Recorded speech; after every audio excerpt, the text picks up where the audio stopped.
Hello guys, welcome back to my channel. Thank you for tuning in.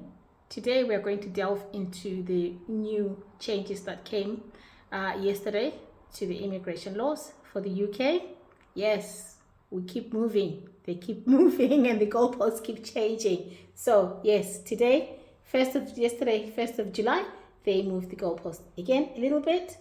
So I will tell you all about that in this video. So we're going to talk about the major changes that we're seeing that are now going to be implemented from the 22nd of July. So thank you for tuning in.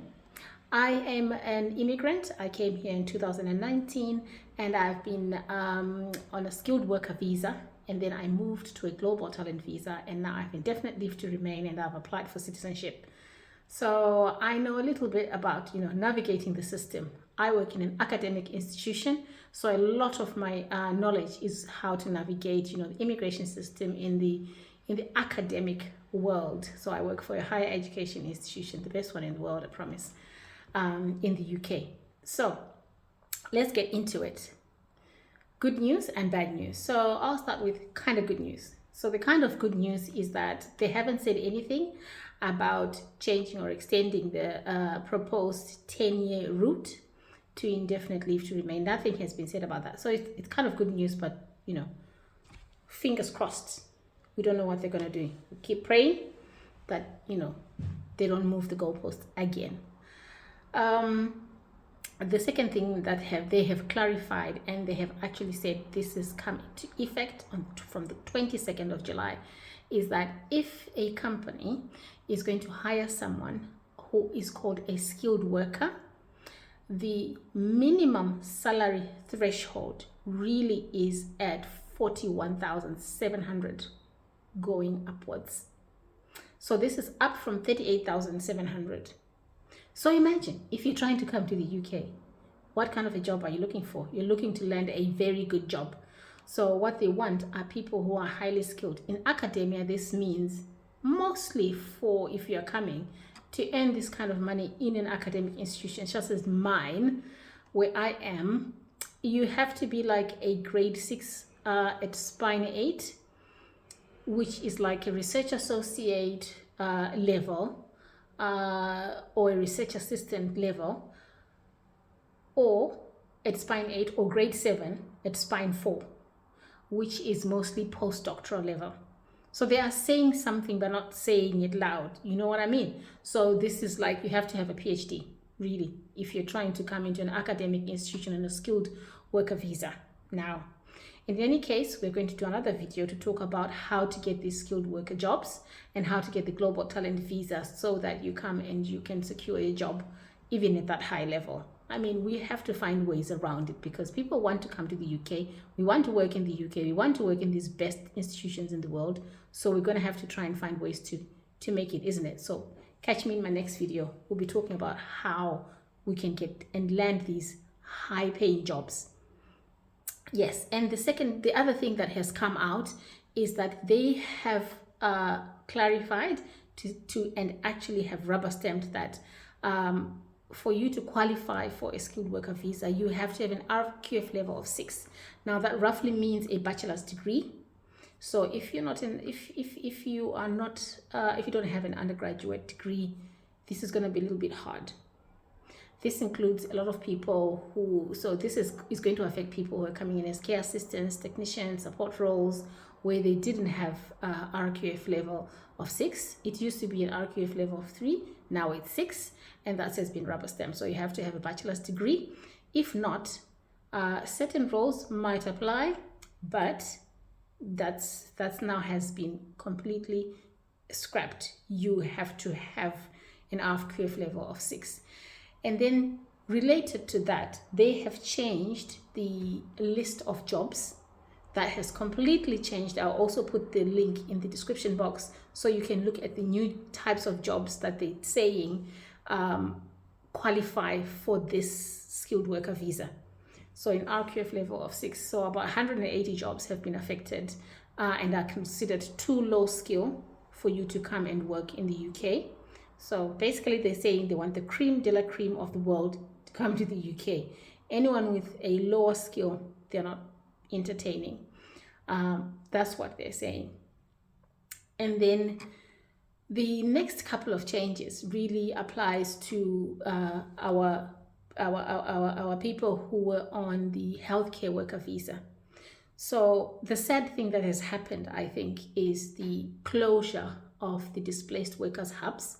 So these hubs had been put across the UK. So these were regional hubs and a scheme to help displaced workers, workers who didn't have enough shift hours, workers who could not find switches from one employer to the other, workers who are finding it difficult to live in the UK, who are already in the UK.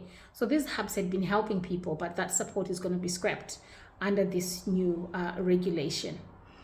And whilst we are at the healthcare worker visa, they've also said that if you arrived in the UK before the 11th of March 2024, you can still bring your dependents. If you arrived before 11th of March 2024, you can still bring your dependents under the care visa, the current care visa, which is going to be scrapped. So the ban for bringing dependents affects people who arrived after 11 March 2024. That's for the healthcare visa. So this clarification really helps for us to understand who is eligible to apply and who is not. And then they've also added on to this, they've said that before switching, you have to be with your sponsor for at least 3 months. You have to meet the salary standards, the labor standards, and there is a compliance checklist that has been put in place to make sure that when you get your switch, you have actually worked for your employer for 3 months. So that is sort of tying people to sometimes, bad employers, but, that happens. And then switching from a care visa to another category in the skilled worker visa. So they have not really banned people from doing this who are already in the UK. So if you're already in the UK, you can still switch up until the 22nd of July. So if you got a job, let's say, for instance, you came in as a carer and you now want to work in a bank, you still have up until the 22nd of July to change your visa. And people maybe came like as students and they want to be spouses and so forth. You can still do that until the 22nd of July 2028. So, that's a good thing, I should think. You can still do that until the 22nd. So there's not been a real ban on switching jobs within care, but if only you are already in the UK. And related to that as well. So there was an old immigration salary list, and now what they're going to do with that jobs list is they are going to put in place a temporary shortage occupation list. Now this list is going to be temporary, as it says. So, and this one, even if your job does fit into this category, it is strictly restrictive in bringing your dependents. So you cannot bring your dependents. You cannot bring your dependents if you do get a job that is not RQF level 6, and somehow your job is on the temporary shortage occupation list. You still can't bring your dependents. So still the government, trying to keep families apart. It's a major restriction on people who want to bring their families. And then related to that as well, there was another, route that people could bring, that could come to the UK on the healthcare kind of visa under occupation code 6131. So if you are on that one, you can still stay on that one for now, but now they can only, that code can only be used by sponsors who employ actual registered nurses. Because apparently there's been an abuse of this. They've been companies have been hiring auxiliary nurses and care workers to work jobs that are supposed to be for registered nurses. So they have now put a strict restriction to say they cannot hire these auxiliary nurses or care workers under code 6131. So it has been limited. And they are actually putting in checklists and checks to make sure that clinical oversight in care settings happens.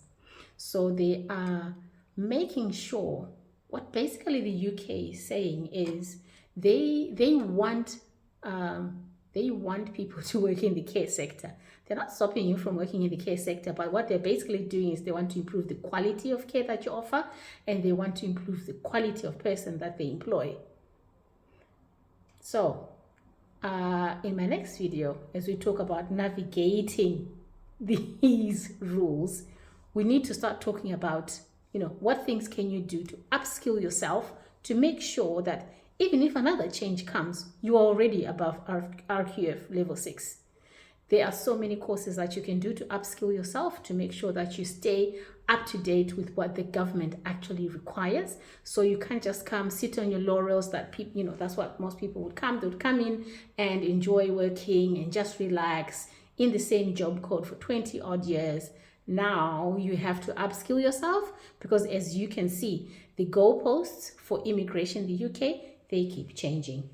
They keep changing. So be very careful. You cannot just sit now. You need to upscale. You need to get on with the program, otherwise you will find yourself jobless very soon. And and they've made it very, very clear that the care worker visa has been closed to overseas applicants who are outside the UK. They will no longer accept applicants after 22nd of July 2025. But if you already have a certificate of sponsorship, there is still time to apply until the 20th. So you've got 20 days from the day you see this video. Today is the 2nd of July. From the day you see this video up until the 22nd. So, we still wait to see how this is going to go down. So, guys, this is telling us something about how the UK is looking at migrants.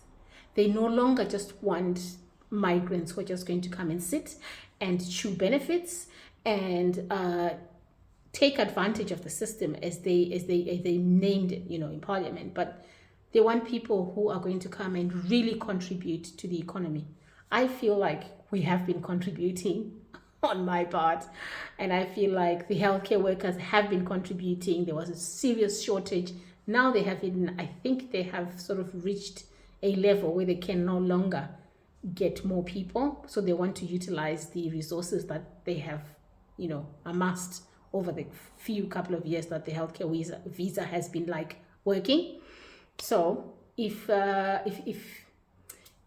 you would like some assistance to look at your career path, look at your certificates that you came with. A lot of us came to the UK with certificates, and we had other certificates that we would hide from our employers, because most of the time, most of us were applying for jobs that were beneath our skill level because we wanted to get the job. We wanted to get on that plane and come to the UK and get the visa.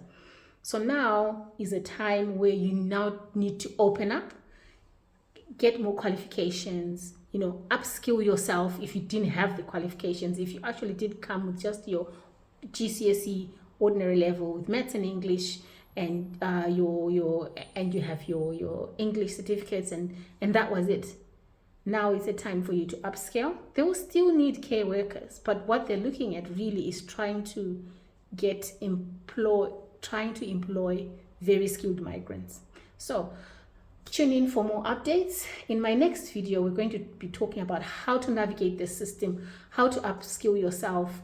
And for my global talent friends, we are going to be looking at how can we make sure we land those jobs that start at that 40-something thousand, that grade 7 spine, and which companies are taking, what websites to look at, how can you put in your CV so that it gets through. So we'll be doing this in the next couple of videos, talking about how to navigate this system. And for our healthcare worker friends, please tune in. I will be also talking about how to upskill yourself. I do have a lot of friends who are healthcare workers, and they have upskilled themselves. Some are already doing apprenticeships, some are doing other things to upskill themselves and use maybe the certificates they came with, or to upskill the lower level qualifications that they came with. But get with the program, guys. So it is bad news for those who are outside. For those who are in the UK, we can do this. We can navigate this system. I mean, we can do it. So catch me in my next video. Ciao, ciao.